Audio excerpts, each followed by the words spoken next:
Hello ဒီနေ့မှာတော့အခုဝတ်ထားတဲ့အင်ကြီးချက်ပို့ပြီးတော့အများကြီးရှိရဲ့အသက်ပေါ့နော်အင်ကြီးအသက်အလန်းစားတွေစပင်ပုံစံအမိုက်စားတွေအများကြီးရှိရဲ့ Chinese တရုတ် version လေးကိုဘယ်လိုလုပ်ရမလဲဆိုတာပြပြပေးပါမယ်ဒီမှာဆိုရင်တရုတ် version မှာပါတဲ့ဟာတွေပေါ့နော်ညာဘက်မှာဆိုရင်ဂျပန် version ဒီဘက်ဘယ်ဘက်ကဟာဆိုရင်တရုတ် version လေးပေါ့နော်ဒီမှာဆိုလည်းအင်ကြီးအသက်တွေမှာအများကြီးပဲဒီမှာခေါင်းဝင်လေးတွေရောအရန်လှရပေါ့နော်စပင်ပုံစံလေးဆိုလည်းလုံးဝအများကြီးအလန်းစားရကြီးပဲပြီးတော့နေရာအစ်စ်တွေဟော့ပေါ့ဆိုင်နေဆူရှီဆိုင်နေဆိုလဲအများကြီးထပ်ပါသေးရပေါ့နော်ဒီမှာဒါကြည့်ကြည့်လိုက်တော့ဘယ်လောက်မိုက်တယ်လဲဆိုတာအနောက်မှာဘယ်လိုလုပ်ရမလဲဆိုတာပြပြပေးမယ်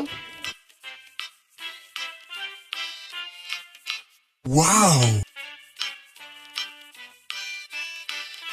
Aha!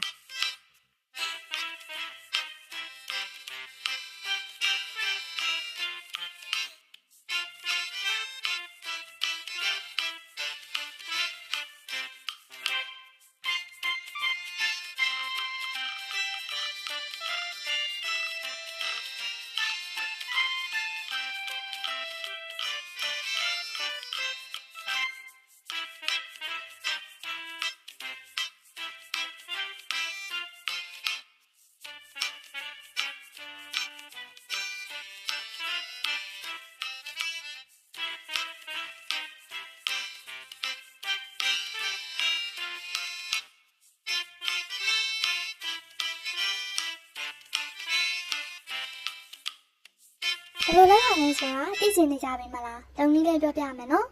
အရင်ဆုံး Google ကိုသွားပြီးတော့ search bar မှာ233 LEYUAN ဆိုပြီးတော့ရိုက်ရှာပါမယ်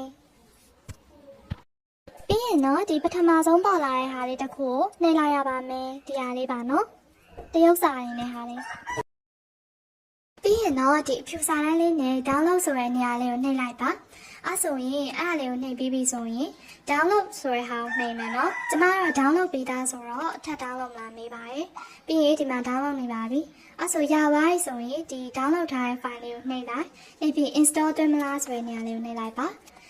တွင်းပြီးပြီဆိုရင်အဲ့ application ကိုဖွင့်လိုက်ပါဖွင့်ပြီးရင်တော့အဲ့ search bar မှာပေါ့နော်ရှာတဲ့နေရာလေးမှာ Sakura Campus Simulator ဆိုပြီးတော့ရှာလိုက်ပါပေါ့နော်